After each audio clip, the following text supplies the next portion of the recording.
सिंहासनावर बसले पाहिजे।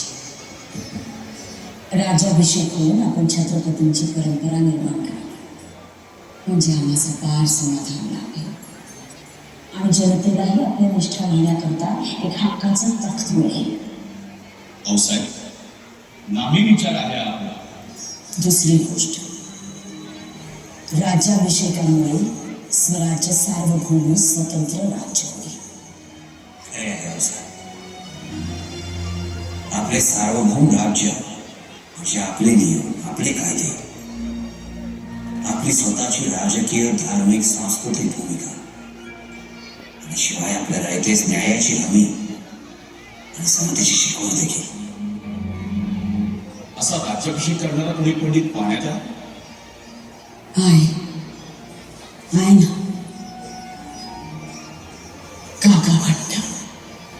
स्वराज्याच्या यज्ञकुंडात अनेक महावीरांनी शौर्याची, निष्ठेची, त्यागाची संहिता धारण करून आहुती घेतली।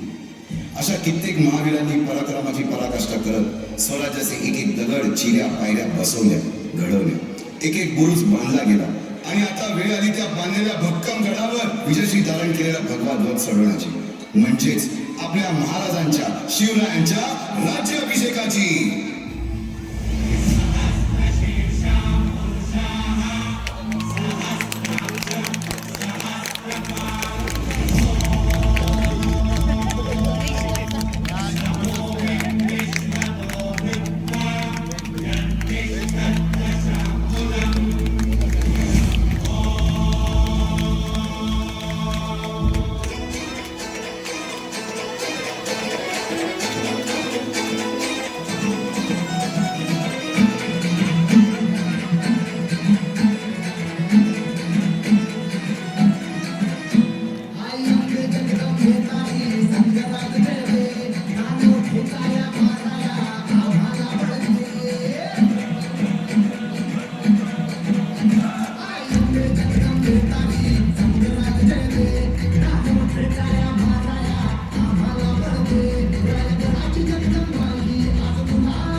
साडेतीनशे वर्षाच्या काळरात्रीनंतर अरुणोदय झाला।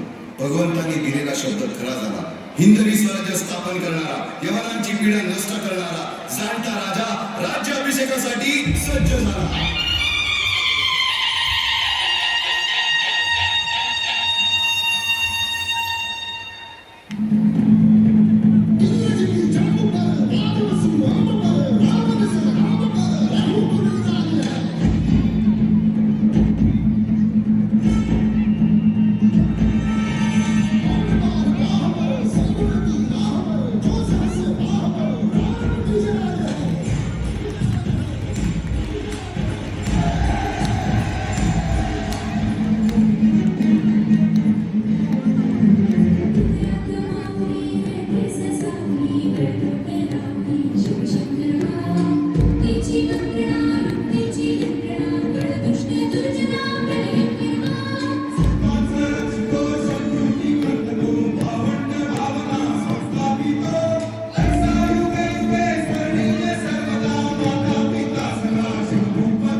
वीर शिवाजी आज या पृथ्वीचा चक्रवर्ती सम्राट होत आहे।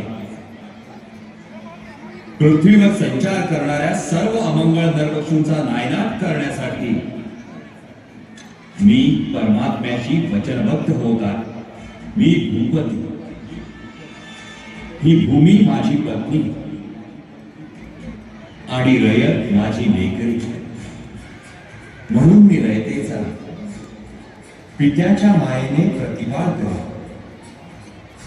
माझे शासन हे निपक्षपाती आणि विनयशील असेल। स्वर्गीचा आनंद पृथ्वीवर नांदावा म्हणून हे राज्य व्हावे ही श्रींची इच्छा होती। मी मजवर सत्तेला आरूढ होऊ देणार नाही. किंबहुना आईच्या मायेने मी मातृमुखी सत्तेचा निर्वाह करेन.